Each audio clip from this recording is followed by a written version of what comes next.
Okay, so we are live on YouTube as well.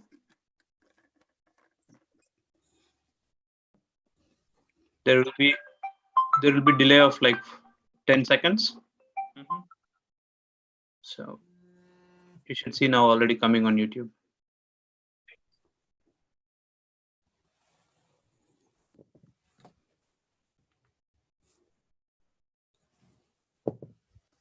Yeah. Okay, you guys see on YouTube? Yeah, that's right. Yeah. But how to highlight the screen?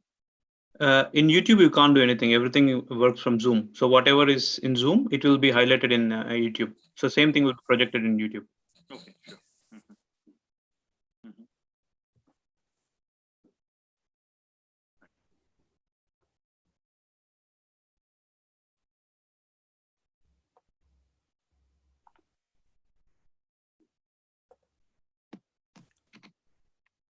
So we'll wait for 5 more minutes then. Yep.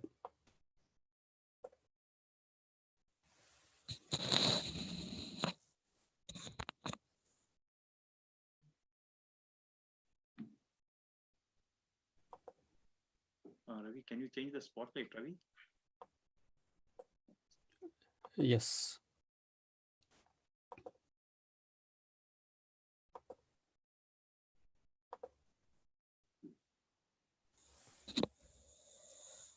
Can you see me now? Yes, Ravi. Yes.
Hi, Ranjit. Hello, Ravi. Am I audible? Yes, you are audible, Hema. Yeah. Okay. Right. So it's 12:30. Let's give like 30 more seconds for the other users when they're all joining in. It's 5 p.m. in India, 12:30 in the UK, I guess. Yes, 12:30 in UK and 1:30 in Germany. Yeah, that's right. A few more seconds and we will start. Yeah. Sure, no problem.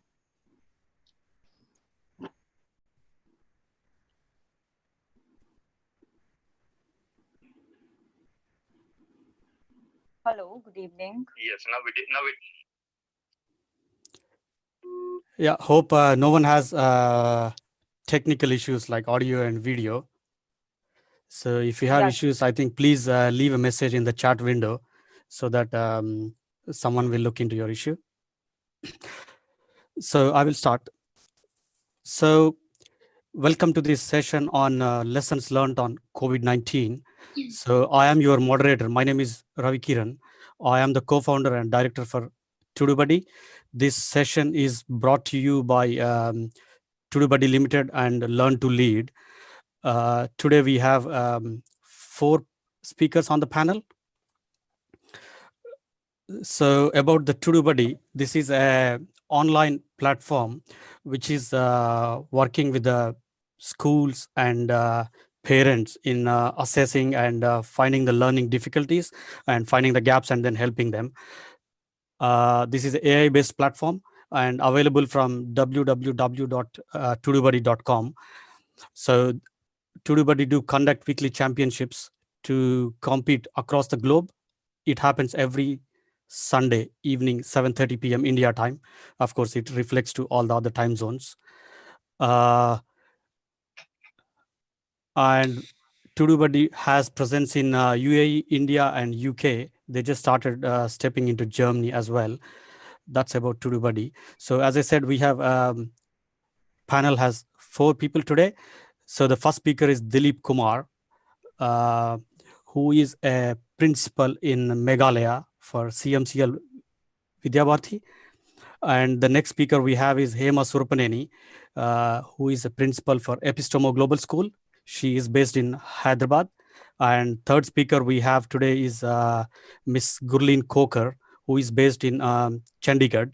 She is a international psychologist, and yeah, I will get into detailed description little later, just before her session. And the last speaker we have today is Arshiya Afsar. She is based in Hyderabad. She is mainly coming from educational background and educational and entrepreneurship.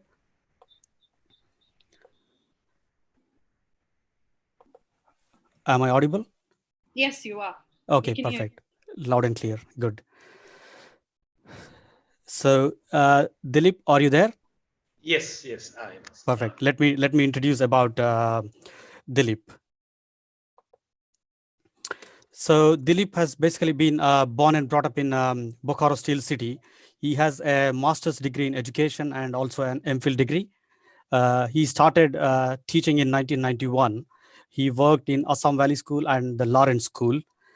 And he also worked as a principal in Disha School and GD Goenka International School. And he has been a CAS coordinator. He also has attended various international events in Phuket and Chittagong. So he also has a few awards on his name. One is Effective Principles of 2019. This is by Education Today. And he's also got an award from Pandit Madan Mohan Malaviya National Mission on Teachers and Teaching. And also has award and Avantiyaka Abdul Kalam Award for Principal in Rashtriya Mahatma Samman 2019. So can I request you to start, Dilip? Yes. Good evening, everyone. And today I feel, thank you very much, Study Buddy, that you have given an opportunity to feel like world is one family. Sarve bhavantu sukhina, sarve shantu niramaya. So we pray for the well-being of all of us. And yes, we came across through the weekly championship. And I'm very fortunate that being in countryside in Meghalaya, in India, and we are able to compete with, take part with others. But the lesson learned from COVID-19, what we are doing something different, what we have got something different. Initially, we have many apprehensions, even teachers, because this location, network, there were a lot of issues, and how this will be possible that the complete class, okay, we can include technology, we can take Zoom classes for time being, but the student started missing school, teacher started missing school. So the first challenge was with us is emotional well-being, and we started doing something different. Because you see, in the classroom, what you usually do, though we tell that, you see, it is not lecture method classes, it is not chalk and talk, but usually it is. The fact is entirely different, because the system is such, and we are not ready to come out from the tunnel vision. We are not ready to accept that, okay, there are many fields where you can grow. Ultimately, what we do, we go for the IIT preparation, coachings, and that mindset we are not ready to come out. Even our board, CBSE or ICSE or the government of India, they talk, but they are not ready. Everything is exam oriented, everything is lesson oriented, lecture oriented. So this COVID has given us an opportunity to look beyond. The first thing was the well-being. So we have taken many sessions for the teacher training, how to go about it, and we were fortunate that teacher accepted in a very short span of time, and the student also started joining this class. But then this, to make the class more interesting, we included many things. We gave many, a lot of creative challenges to a student, not based on the lesson. So they started making video, they started developing messages, they started giving messages for how to keep yourself protected. And we took in between help from many technological institutions like online learning. We take from mathematics, Manga High. Our student participated, started participating with the Tudubuddy. We had MindSpark, included MindSpark, and we also insisted upon not teaching about these 5 subjects, but we have talked about meditation, and we started talking about yoga. So this yoga and meditation, not only for the student, but I felt, and we witnessed that many of our parents also participated in our classroom when the teachers, yoga teacher was taking class. It was very nice. And yoga teacher not only did this class, talked about the physical health, she started talking about the value of food and medicinal plants. So they were very keen, noted down. So these activities, what we feel now, this is the time we learned about the blended learning. This is the time we learned about that we need teachers who have got excellent communication skill. They will survive. The teacher who can think beyond the classroom, teacher who can offer more and more creative opportunity for children. We started one unique plan, story writing in this situation. And I feel this was a very good opportunity for a student. They participated in very good number. And then we publish our glimpses usually. And this time what has happened, in the addition to these glimpses, we also published video glimpse, which is available on our YouTube site, where children has given message, parents started participating. So learning from this COVID is, yes, this also we took as opportunity, we took as learning new things. Though it was challenging, we do miss our school, we do miss our children, but we were not having option. And one best part, which I feel that we can do this, that in the classroom, the class teachers, they played a very significant role in having day-to-day connection. they spoke to each and every student over telephone. So that was there. Okay, the teacher is calling though a small number of their classroom. So we started that contact was there through telephone. It was not in the classroom. We missed assembly, we missed many activities, playgrounds we missed. But at the same time, we have learned that in coming days, but we have certain limitation about we are located in countryside. So what happened when 40 minutes gets over, then we get a message that okay, your session gets over, so the class is not complete. But then we started using WhatsApp group. We have created the classroom groups, and where we share the assignment, where we take the feedback from the students. But most of students, they do have this present scenario, everybody is having Android phones. But at the same time, you also have the parents, because we have a multicultural community here, and we have clientele from we have the students from manager family, local children, and we have from the workers children. So there was problem of Android phones, there was problem of data. So what they started doing, they understood that okay, everybody needs this. Earlier we used to tell, don't take mobile phones, are not allowed in the school. Now we are telling that it is one of the important aspect, important tool to get in touch with students.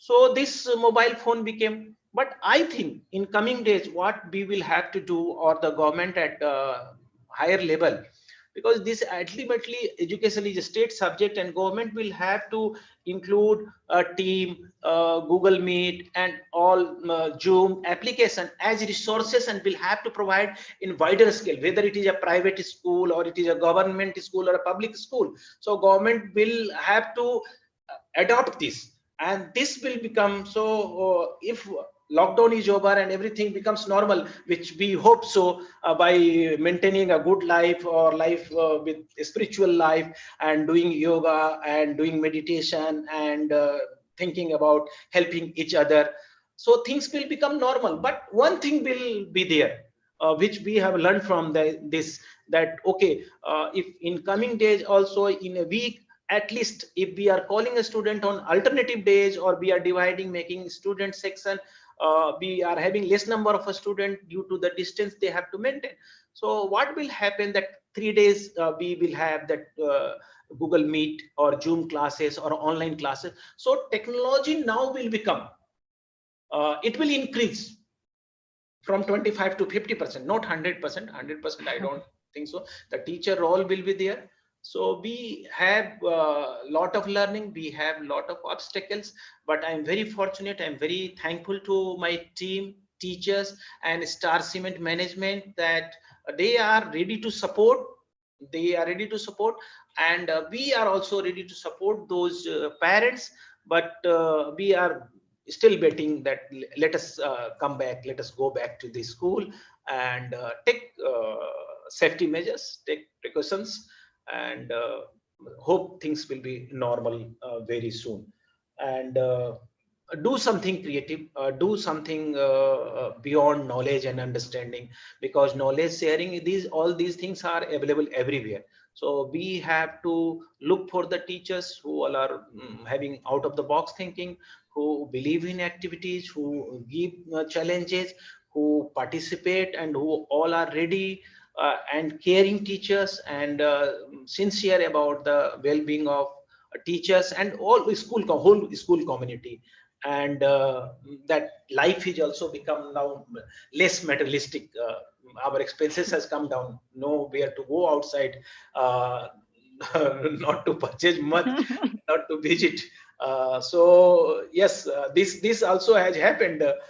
So lot of where we need to help each other, we need to support each other, but we need to talk to our student, talk to our family members at least once, and think something always innovative, do some innovations, and bring it into the classroom, and recognize those students who are not only good in a particular subject or particular field. Give them recognition. Those who are very good in art, also art and craft, also they have done wonderful. if I can see that there are a lot of things which is happening, and then parents are involved. They are making video films and sharing with us. We started our YouTube channel. So these online classes, and they are sharing the photographs, and teachers also have done a lot of, they utilize this time, because usually we were going for the vacation in the month of June.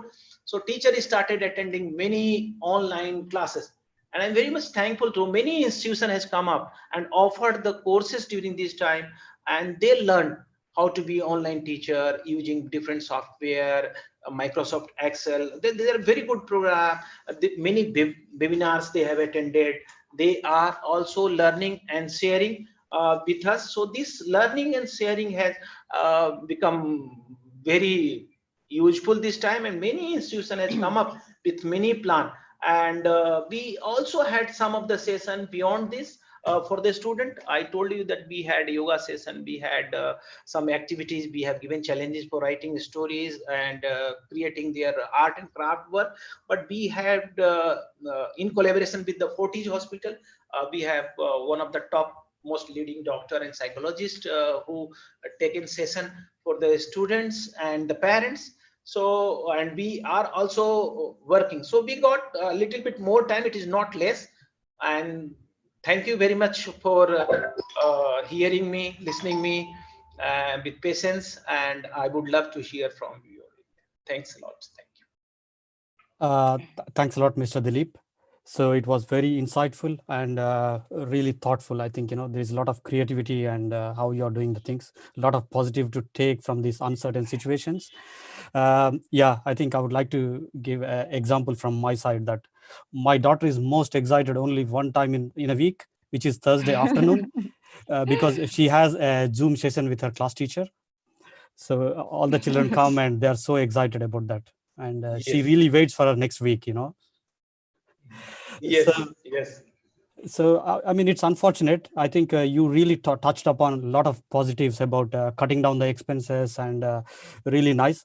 And I hope it doesn't reflect to the salaries of the teachers, because they're really working so hard. Yes, So- that also I want to mention one more thing, that we are very fortunate because we get support from Star Cements, and not only we are giving the 100%, we have not deducted any amount, and we are giving, earlier we used to give on 10th, we are giving now on 4th of month, every month. So from that aspect, teachers, but only thing is, some teachers, they feel now they have enriched themselves, they have got a lot of training, so they are also enriching, and there are many offers coming to our teachers. So Okay. 3 of our teachers, they have got almost double salary, and they got offer. So that Okay. another problem we are also waiting for. That once lockdown is over, because the movement is not, interstate movement is not allowed. So that is also happening. So teachers are also growing. Mhm. Yeah, that's really a first-hand experience. Very nice, Dilip. I hope it will not trouble you, teachers leaving you at this stage. Yes. So They, I would like to, yeah, sorry, Dilip. Yeah, please go on. yeah, well, no, what they were trained recently. They were put into a situation where they have to learn, and they learned, and they realized that, okay, this is not only for the within the Meghalaya or Shillong we can teach. We can teach the student abroad.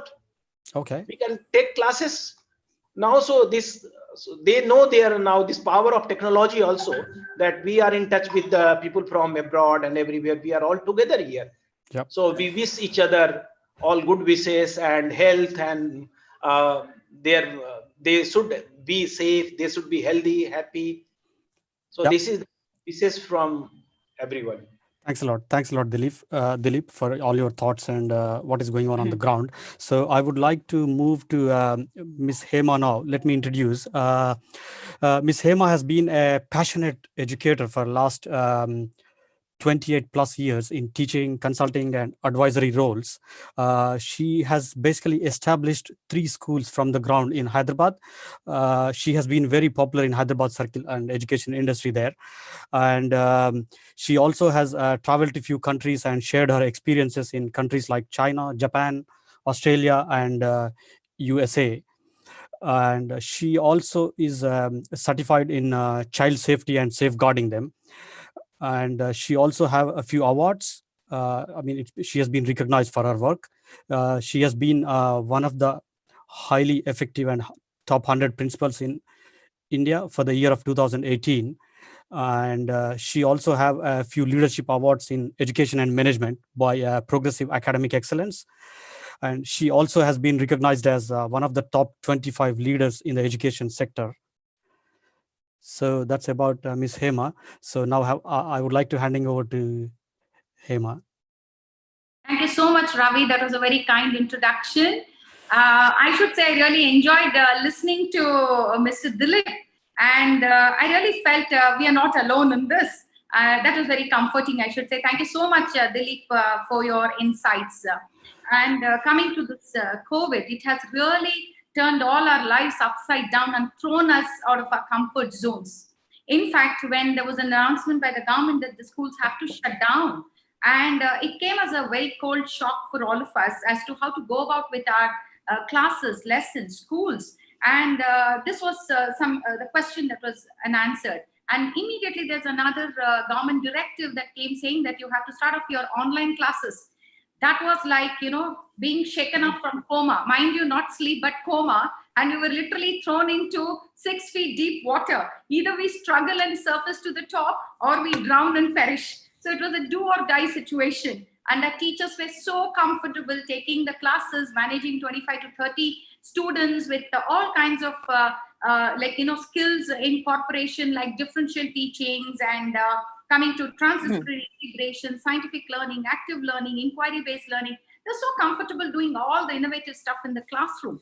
And the classroom, most important thing is the social emotional learning, the connect the teacher has with the child and peer connect. So there were so many questions hanging out in the air as to how to go about with the online teaching by incorporating all these elements that we take up in the classroom teaching. So fortunately, I should actually give this credit to my team. If the team is good, you will scale up and you will see success pretty quickly. I actually regard my team to that extent, and I have a heterogeneous team here with digital migrants and the digital natives also. So fortunately for me, there was a mixed group, and then the group came together and figured it out. And then we had a lot of training sessions, one after the other, internal training, external training, and training as to how to do the lesson plans and worksheets and assessments, and coming to the PowerPoints with voiceovers, animations, simulations, virtual labs.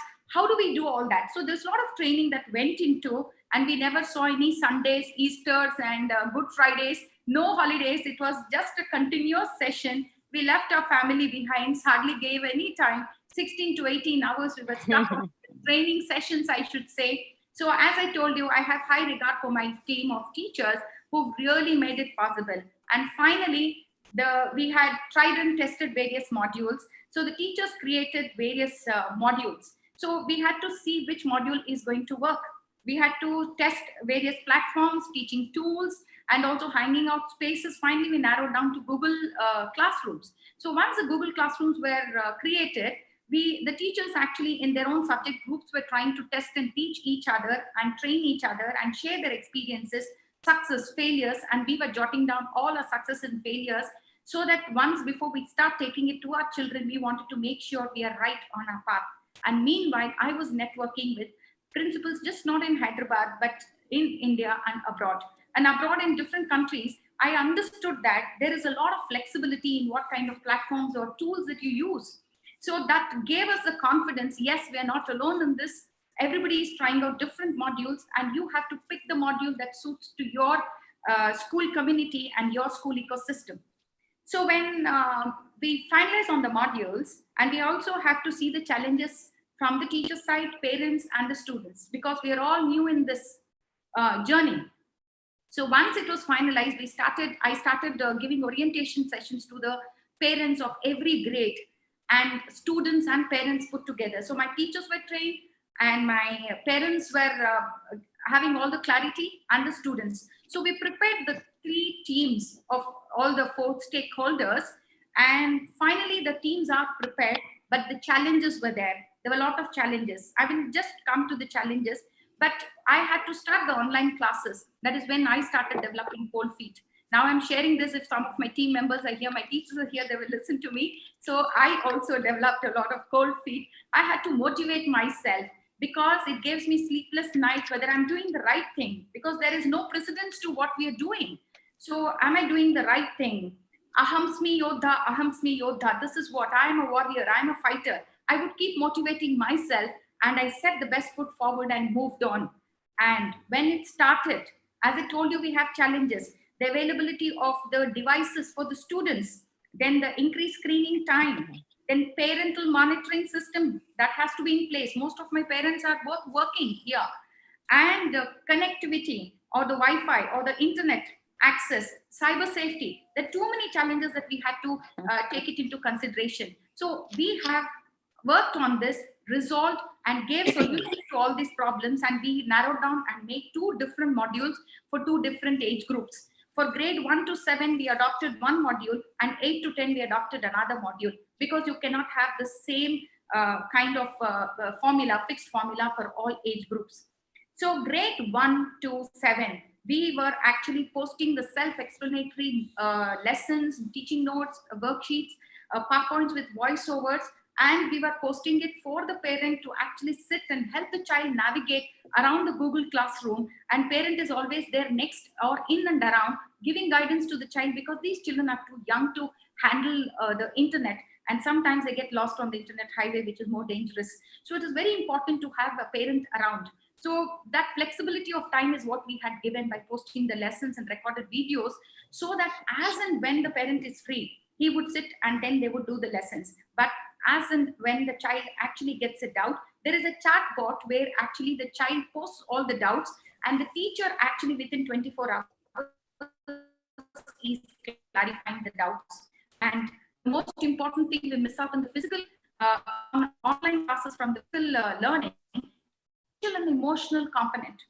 As I told you, we connect to the children and we bond, and these relationships are so important for social well-being of the child. So this actually led us to have one weekend session, which is called as a bonding session or interactive session. So the parents and children would come, and the subject teachers, and I have assigned team leads in every grade. So the team lead is making sure all the problems in that particular grade is resolved as and when it shows up or pops up. So this teacher group is actually interacting with the children, and they are talking everything and anything under the sun, not necessarily academics. So this kind of comfort, oh, the children are so excited to talk to the teachers. This bonding was happening over the weekend. And teachers also understood, like, yes, this is where the child is comfortable. Okay, he has done the lesson. Now it is time to move on to the next lesson. So they also would get that clarity by this interaction. For the older children, we would directly take classes just like how we do it in the physical classroom, with activities, with virtual labs, with demonstrations, and also with active learning methods. And we record the lessons. In case the child is not able to hang on or log into, then we can send the recorded versions. So these lessons stay on a Google Classroom. And we've moved from the physical library to the digital library. And while we were doing all this, I should thank the Tudubuddy team. They have provided the resources to keep our children engaged while we were figuring it out of how to go about. So now the first, let me tell you, I was not successful day one. We had issues, a lot of login issues with our parents. So we were resolving that continuously. Our admin team from the back end was a great support, I should say. They were taking calls, whether it is 11 o'clock in the night or early morning, 5 o'clock, they were taking calls and fixing all the issues. And this way, great day 2, day 3, day 4, slowly, I think the errors slowly came down. And my teachers' learning curve was a steep climb, I should say. They were very resilient, innovative, bringing in, they wanted to try out even 21st century skills in the online classes. And they were great at that. And during this bonding sessions, like how Mr. Dilip said, we also tried yoga sessions, fitness sessions, songs, the online music classes, and children of grade 9 and 10, they came together to do the newsletters. And they did the digital newsletters, which were very, very impressive. So the coordination with parents, teachers, students, and to make the digital classroom or digital newsletter was amazing. I think they were very successful. And there were digital expressions, presentations, online collaborations, sharing, hand-holding, supporting each other. This is where we were successful. And by the second week, third week, my inbox was, I think, full of testimonials, having praises for my team and me for actually having this success online classes. But this is not it. The most important thing is how to go on. Now, June 2nd week, the schools are going to reopen.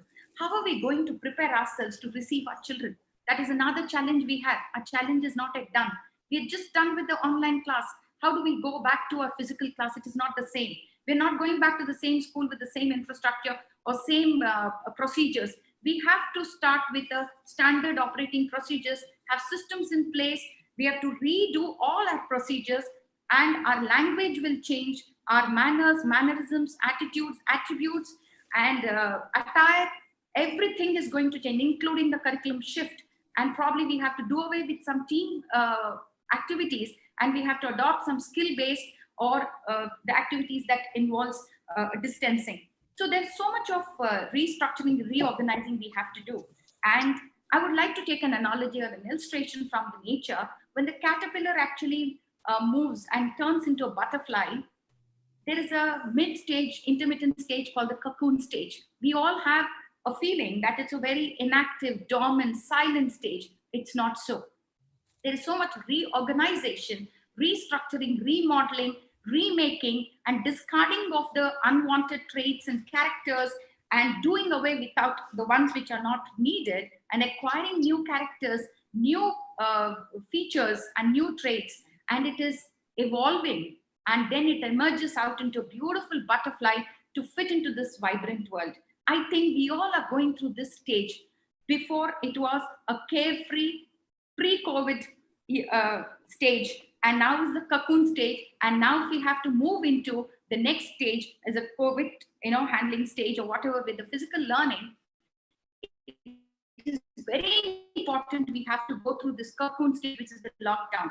So there's a lot of pressure. We cannot take it easy. We cannot breathe easy. We have to get adapted and adjusted to these changes. Tat parivartanam bhava, which means we are changed. We need to change, and we need to adapt this change. Flexibility and adaptability is the mantra, I think, of now how we have to take our children into this particular COVID or physical learning aspects. Like how much Dilip just now mentioned that once the school reopens, probably we have to go by alternate days, like Monday, Wednesday, Friday. So the students, 50% of the students are present on one day and the next 50% on the other day. So we have to alternate between virtual and the physical classroom systems. How do we share the common spaces? And here again, we have to give a lot of orientation and guidance to our parents. We have to train our teachers, support staff, and we have to give guidelines to our children.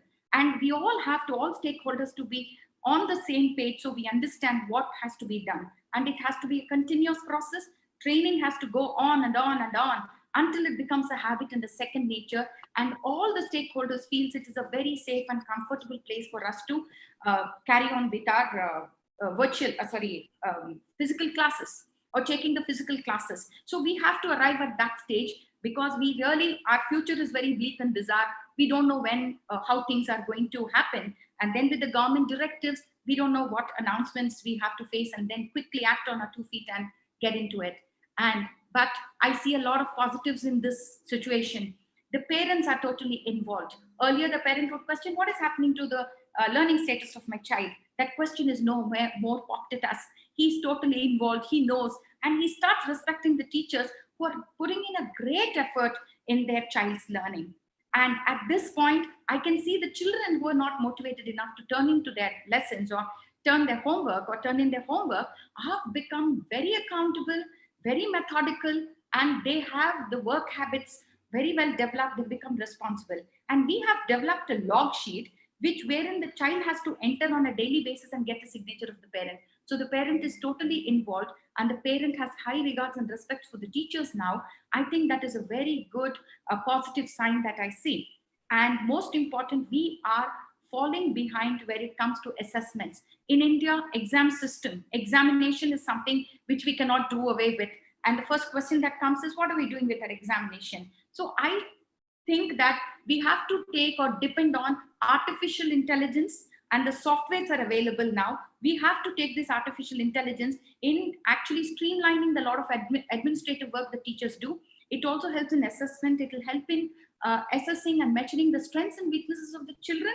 And next, we have children with learning difficulties and disabilities. We also need to address that through AI. And most important is we have differently enabled children in the inclusive education part. This will give a personalized and individualized learning modules to these children. So we have to upgrade ourselves furthermore and depend on AI so that we can fill up all these gaps. I can say that this kind of COVID situation is giving the best opportunity. Life has no warranty guarantee. We have to give possibilities and opportunities for our children so that they can enjoy both the worlds, best of both the worlds, a blending of both the worlds, I should say. Et tapi gamishati, which means this also shall pass. So the COVID will remain as a speck of memory in the dim and distant past of all these students, I'm sure. And these children will start sharing their experiences to their children and their grandchildren. So it is very important that we come together and then we make this learning experience a very joyful one for all our children. And thank you so much. And if you have any questions, you can direct to me through mail or whatever is the platform. Thank you so much, Ravi. Yeah, thanks, Hema. It was definitely insightful. You have touched upon very well on the Cocoon story. It's really amazing when you are really open-minded, and when someone is really want to be positive at the negative outcome, you just need to be open. So it's a good story. So there is always a light at the end of the tunnel. So I don't know when, but we are all thriving. So that I hope it helps everyone with Hema's story from her school. So now, thanks a lot, Hema. I would like to move to Miss Gurleen. Are you there, Gurleen? Yes, very much, Ravi. Yeah, let me introduce Gurleen to you all. So she is an international psychologist and also a motivational speaker, writer, editor, and also she is the principal of Windsor Preschool. She has a bachelor in education and also a postgraduate diploma in guidance and counseling. She is also working with few NGOs and also on the women empowerment and bringing back the children who are dropped out from the schools. And she has also lent her voice on few news channels on the psychological related topics. And she was also an ex-model in the fashion industry. Yeah, I don't know how Gurleen is able to do so many things in one life. It looks like 4 or 5 different lives to me. Yeah, it's amazing, Gurleen. I think we all should learn from your experience. And she also has been honored as a best teacher, and she is airing her views as a psychologist on relationships through an American transformational speaker by name Michael Mars. Michelle Maras. Yeah. Sorry, I pronounced wrong, I think. Yeah, Michelle Maras. Yeah. So over to you, Gurleen. Yeah, a very good evening to all the ones who are viewing me and all other speakers who have done tremendously well in speaking all the topics that are really very important for us to understand and imply on.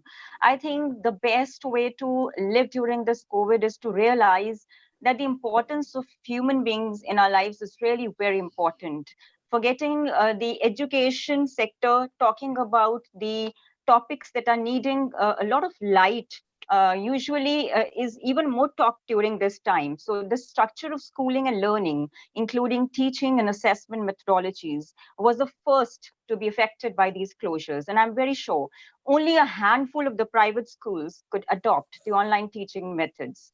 Their low-income private and government schools and the counterparts, on the other hand, have completely shut down for not having even enough of access to the e-learning solutions.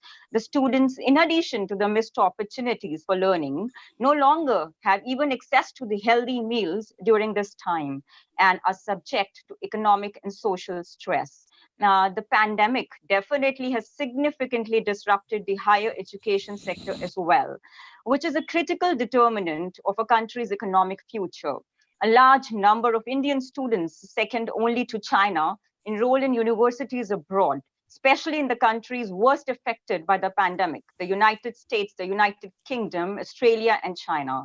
Many such students have now been barred from leaving these countries. It has affected their psychological setup. If the situation persists for a longer time, a decline in the demand for the international higher education is expected. So the bigger concern, however, on everybody's mind is the effect of the disease on the employment rate. Recent graduates in India are fearing withdrawal of job offers from corporate sectors because of the current situation. The Center for Monitoring Indian Economy's estimates on employment shot up from about 8.4% in the mid-March to 23% in early April, and the urban unemployment has risen to 30.9%. Needless to say, the pandemic has transformed the centuries-old chalk talk teaching models for one driven by technology. And this disruption in the delivery of education is pushing the policymakers to figure out how to drive the engagement at a larger scale while ensuring the inclusive e-learning solutions and tackling the digital divide. A multi-pronged strategy is very necessary to manage the crisis and build a resilient Indian education system in the long run. So one immediate measures which are essential to ensure the continuity of learning in government schools and universities should be that open source digital learning solutions and learning management softwares should be adopted so teachers can conduct the teaching very efficiently online.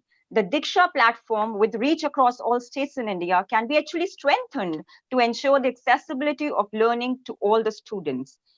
Second, I think inclusive learning solutions, especially for the most vulnerable and marginalized children, need to be developed. With the rapid increase of mobile internet users in India, which is expected to reach about 85% households by 2024, technology is enabling ubiquitous access and personalization of education, even in the remotest parts of the country.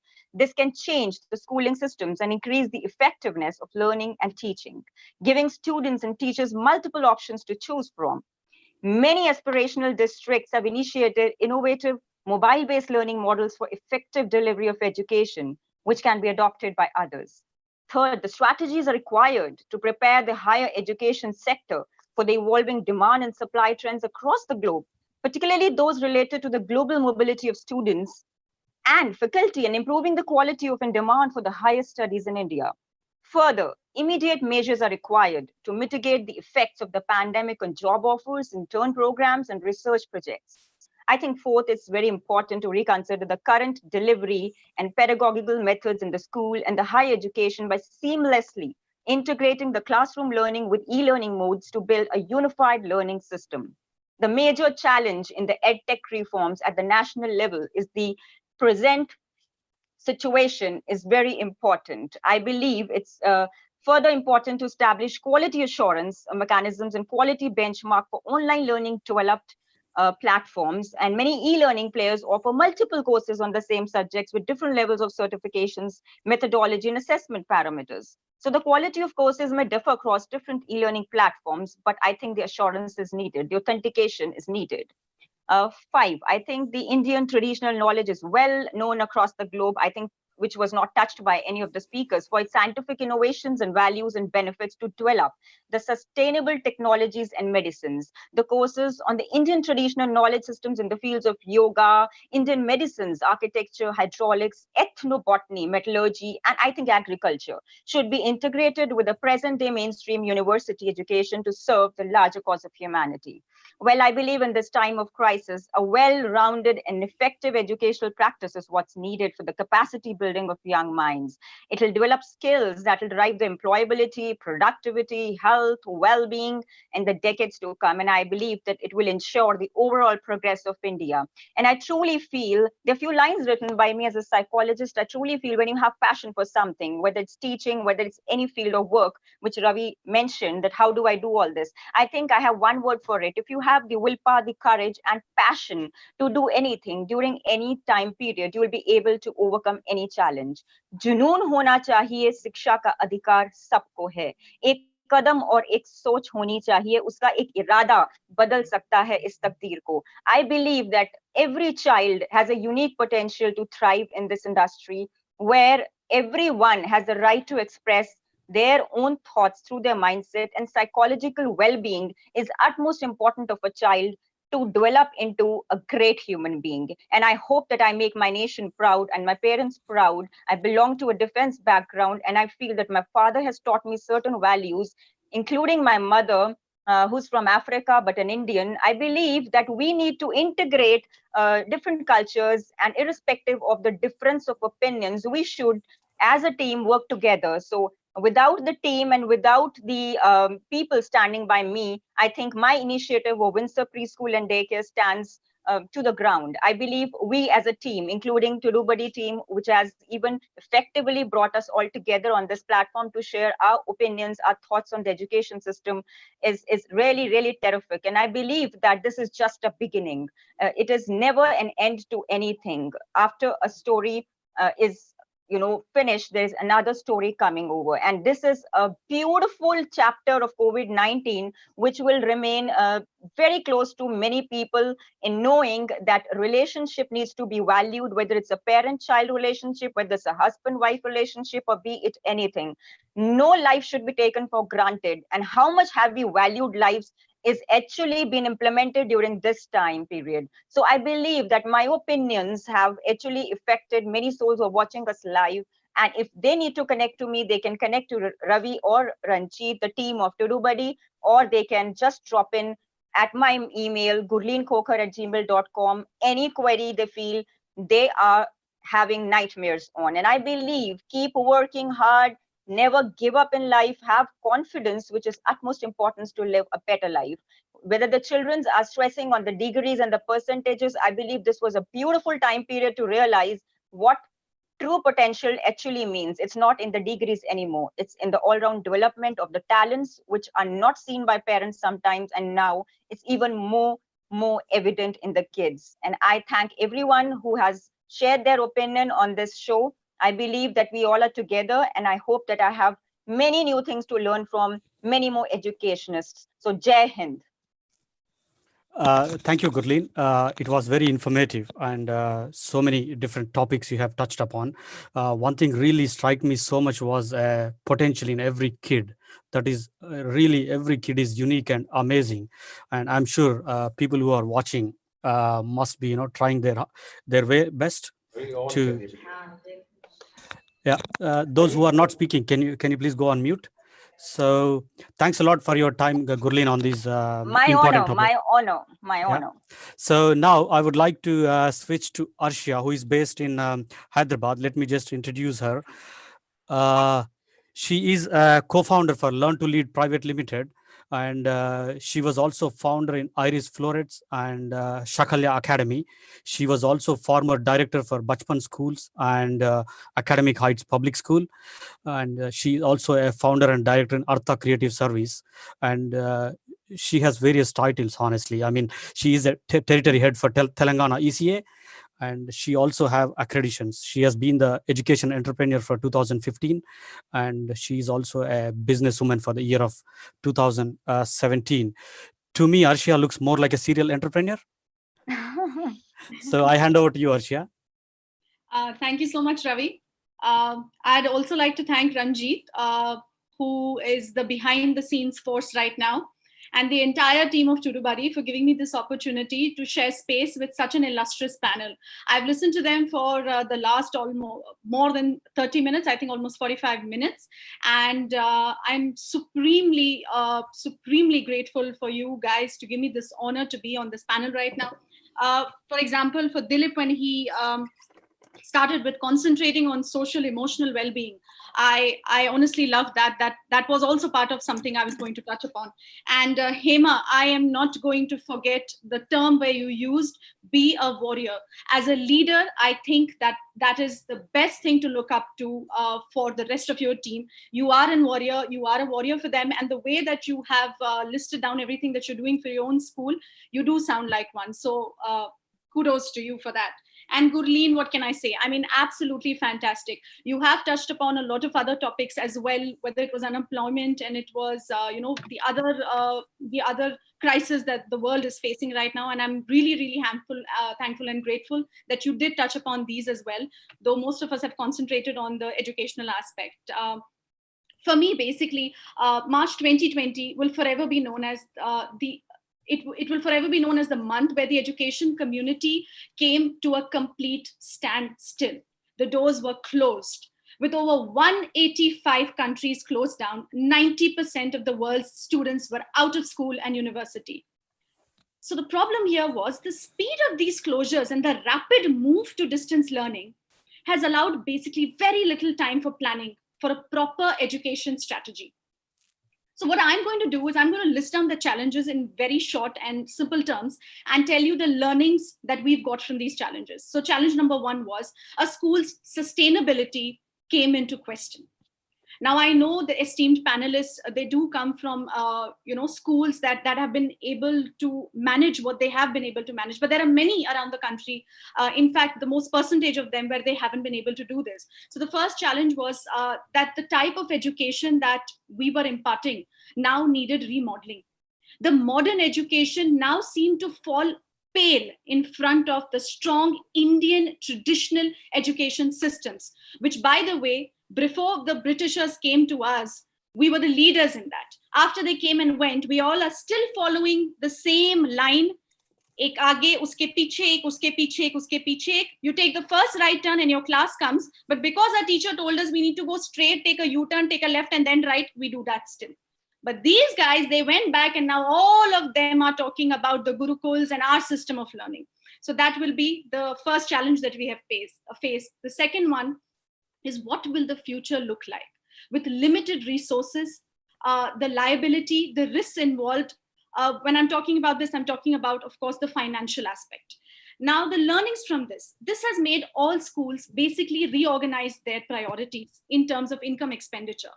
They have also further learned whether their infrastructure stands or not, whether they provide high-tech on-campus facilities or not. The teachers, and I will repeat this, the teachers will always be their main source of imparting knowledge and, quite frankly, their main source of generating income.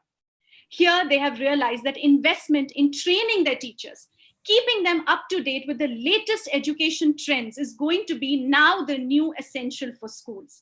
Earlier, it was teacher trainings 4-5 a year.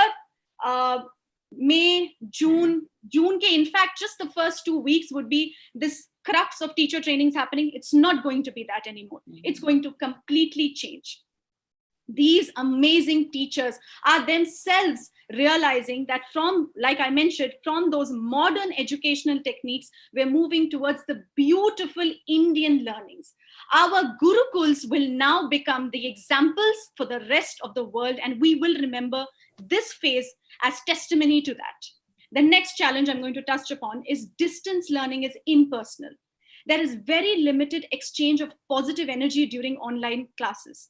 Now, Gurleen will definitely agree with me that when you are sitting in front of someone and not on the phone or on the internet, there is a sort of positive energy, a vibe that happens between two people that is missing. Children are feeling disconnected. The bigger challenge has now become the social, emotional well-being of the children.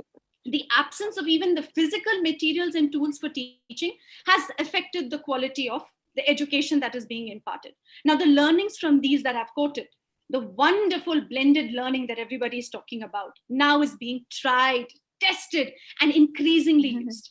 Teachers have started to innovate and experiment with these online tools and may want to continue online pedagogies as a result of this. They used to be very, very reluctant. No, hum ye nahi karenge. No, that's for the computer teacher only. That is for the computer department only. Now that will change. A beautiful mix of classroom teaching and online teaching will help achieve new heights. Now that is really exciting. This crisis can now help us come together across borders and boundaries.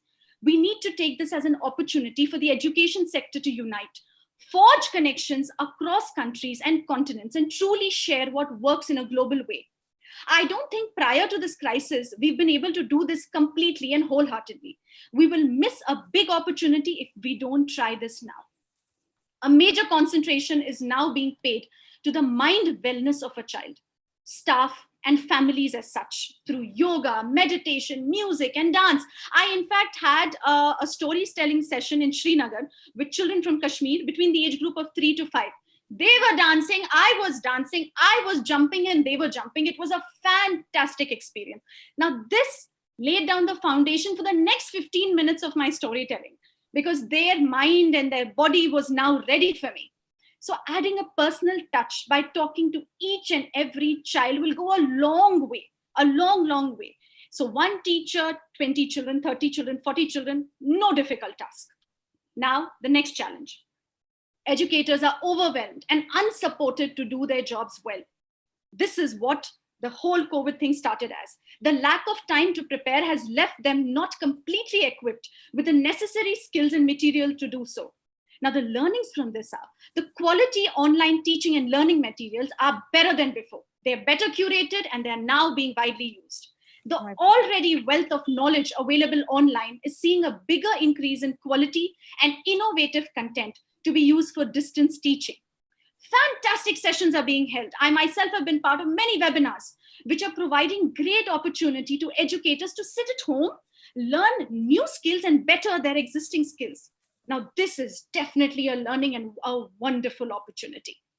Educator collaboration has grown. Now, what we are doing today and what Tudubuddy has done for all of us today is exactly that. This is educator collaboration. All of us listening to each other, our ideas, the people who are listening to us, apart from the panelists here, they are getting ideas from all of us. So the educator collaboration has grown and has helped to improve learning at an exponential rate in just 2 months. The best storytellers for preschoolers, the best professor at Newton Physics, the best child psychologists are now available online to help the children. Teachers are now looking beyond the regular classroom to be innovative with their teachings. They are ensuring that their teaching and their imparting of knowledge is now very engaging. So the key word and the mantra has now become engaging classrooms, engagement activities. In fact, we have had various seminars on this. So teachers are realizing a class what used to happen? 45 minutes class, 40, 30 minutes class, the teacher would go on, at least most of them would go on and on and on, and the class would end. Now, most of them would listen, most of them would be looking outside, thinking, oh, what they're going to eat today, the weekend is coming, where they're going to go out with their family. So the children had all these things. But now the attention is on engaging those children, because now the parents are online, so they are watching, everybody is watching each other. So the teachers are also well aware that if they are not engaging the children while they are conducting these online classes, it is going to be impossible to continue. I myself, when I have sessions with little children, in a matter of 15 minutes, apart from my core subject, I include 12 engagement activities. When I'm having classes with the primary children, the 5th and 6th standard children, I ensure that during that session, my engagement, online engagement and live activities are at least 3 to 4. And then I give them engagement activities later as well. So now that has become a perfect learning for us. The next challenge, the protection and safety of children, has become harder to safeguard. Now, we all know about the boys' locker room, and we know what has happened there. A lot has to do with how we ensure the safety and security of the children online. A lot has to be done to ensure that children don't fall prey to any dangerous threats online while this learning process is going on. So what has happened from this, the learnings from this are, all online apps and platforms are now undertaking checks, fixes, new protection methods, safety procedures to ensure that they are up to date, and primary attention is being paid to ensure that safeguarding the children's security and safety is on the top, right on the top, because any lapse in this is going to now become a national issue. Earlier, this was quite on the wraps. Things used to happen, children used to go online, lot used to happen, but now everything is under the radar. So this is a fantastic, fantastic opportunity for us to tighten the screws. Challenge 5. School closures will now widen the equity gaps. Not all children have access to online devices like smartphones, laptops, tablets, etc. Children who can afford these devices will continue to receive the online and uninterrupted learning, while the ones that do not have the capacity to buy these will continue to lose out on these essential months of learning. Now, what are the learnings from this? We are now moving, and I have heard the government talk about this, and I'm supremely happy. We are now moving towards making content and teaching available on various platforms like TV, radio, and I'm sure most of you have heard of the beautiful innovation that they're going to come up with for radio, for CBSE schools, that learning does not stop for everyone. Anyone and everyone has the opportunity to learn. The teaching systems should now move towards being a more inclusive atmosphere and world in every sense of the word. Challenge 6. schools and parents seem to be at a tug of war with each other for the fees to be paid and the disagreements regarding online teaching too. That brings me to my topic of concentration and interest. And that is because I have been part of a lot of parent forums, me and my partner both.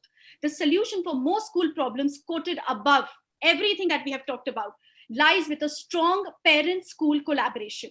Now we can all admit that parents have become a major part of the learning process. That is why the first thing that comes to my mind when I hear the phrase parent-school collaboration is the word trust. Bharosa. My company Learn to Lead, where my partner Kausar Sayed, who is also the secretary for the Telangana Parents Association, we conducted a survey to understand what the parents were feeling about this whole situation. So today we all have talked about what we all are feeling, the beautiful thought processes we have. We wanted to know what happened from this side, since we had a very close connect with them as it is. So what they came up with regarding the education and the lockdown, we found out we had 1,058 respondents, mainly from Mumbai and Telangana. 95.6% of the parents said that they were scared to send their children back to school post the lockdown, even if the government said it was okay, due to the lack of communication from the schools regarding their complete plans post-lockdown. They were genuinely upset at the absence of clarity regarding when to expect the reopening, exact steps that individual schools will take to ensure the safety and security of the children. Furthermore, more than 90% of the parents said they had no problem in paying the fees, which has become like a major headline in the entire country. I understand that even on our panel, we have people coming from one of the top schools in the country, and there it is not so much a problem, but most of the country is facing this problem. So they basically said, we are ready to pay the fees. They only wanted a clear breakup of the fee structure during the lockdown, complete clarity regarding meal payments, transport fees, uniform, and books. They also wanted options regarding any relaxations that can be given in the fees. Next, they believed that they were not given a proper orientation as to how online classes will run, how it's going to begin, why is it beginning, what is their role, and defining it completely to them. Holding not one, but a couple of orientations to make them understand how this entire process will happen. And thus, various technical questions that they had were left unanswered, which led to further confusion. They quoted this lack of proper communication from schools as being a roadblock to achieve complete success in online teaching and learning. Don't you all think that just as teachers are being appreciated, applauded for their relentless work for the children, we call them the COVID warriors, we call them as part of the frontliners as well, the parents are also struggling to adjust to the erratic timings, sharing of devices. Now with that 1 or 2 devices, everybody has to go online at a particular time. Working from home, managing a whole new world of technology and learning, taking care of their family at home, increased workload because of no hired help. And I'm sure the 3 women on this panel are also well aware of it. And I'm sure the men on the panel are also being very helpful to the women in their house. We all know what's happening in our house right now. But still, they have managed to support this. Shouldn't that be recognized? Shouldn't that be applauded as well? After conducting this survey, it occurred to me that the age-old habit of schools to have a one-way communication with parents needs to change. The parent-school collaboration now needs a makeover more than ever. Parent-school collaboration has been mostly limited to involving the parents in celebrations, monthly PTMs, and in some schools, parent-school association meetings once a month. We need to look beyond the table. We need, you know what table I'm talking about? The table that comes between the teacher and the parent. I call it the table between the school and the parent, where the teacher sits across the parents to discuss one common interest, the child. Now is the time to invite that parent to sit next to us, side by side, not across. It is time to realize that we need to make the parent-school associations very strong, empowering them to be a part of every decision making. In fact, every weekly parent-school association meeting, the children's point of view on various topics through student councils must be taken. These must be forming a part of the agenda of these meetings too. It is now time to realize that we have a stronger personal bond with the parents at school. We really need that. Today there would have been no us versus them, we versus them, if this bond was that strong. In fact, I will go as far as to say then that when most state government issued an order that said that schools mustn't pressurize the parents to pay fees, my only thought was, if only the schools had already had a strong collaboration with the parents and an open communication channel, even the government wouldn't need to interfere on the topic of fees or anything else. I have seen on various forums where parents are lashing out on schools. Schools are requesting the parents. All this wouldn't have happened. They would have just sorted out their own issues just like a family does, because we are a big family. Here, I would like to point out that just as schools need some sort of relief measures like special loans, asking parents to pay maybe 2 or 3 years fees with a good discount, or other financial help measures, the schools also need to show empathy towards understanding the problems of parents as well, especially the ones that are in some sort of distress. A clear conversation between these two parties has to come into play, which can solve a lot of problems. Explaining to the parents that schools are not looking at profit this year, but just sustenance. Giving options of monthly fee payments, clear breakup of the different heads of fees need to be clearly communicated to the parents, not through common circulars, mind you, but more personally. So according to me, the biggest lesson learned from the education community during COVID-19 is the need for better parent-school collaboration. So something I've written myself, I'll end with that. When children are a priority, parent-school collaboration seems to be the only strategy to move forward towards positive change and make it a reality. Thank you, guys. Thank you so much for being so patient and listening to me as I was the last speaker. Thank you, Arshiya. I was about to say that, we are almost running past. So thanks a lot. It is really informative. I mean, you have really touched upon the points. I can't go one after the other, but one thing what really touched me was the communication part.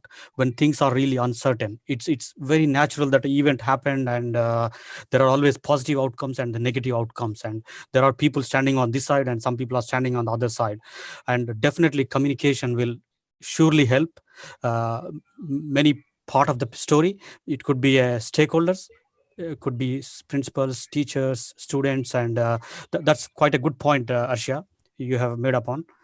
So I would like to thank all of the panel. Before I end the conversation, there is one thing common in all the speakers is your energy for the children development, and all of you have unique profiles, and I'm really honored today to host you. It's really my pleasure. So let's look at the lessons from this session, all the feedback from all the participants. Do we have one more follow-up, or it really depends on the feedback? And many thanks, and thanks a lot. Thank you. Thank you. Thank you. Bye for now. Take care, all of you. And Mr. Ravi, the whole Tudubuddy team, thank you so much. Thank you so much. Bye, all speakers. I loved your talk, Mr. Dilip, Arshiya, and Gurleen. Loved your insight. Thank you so much. Thanks a lot. Stay connected. Stay blessed, everyone. And Tudubuddy, keep going up with the good work. That's what I'd like to say. In times like this, we need platforms like yours. Thank you, Arshiya. Sure, we'll do our best. Yeah. Thank you. Bye. Thank you. Have a nice evening. Bye-bye.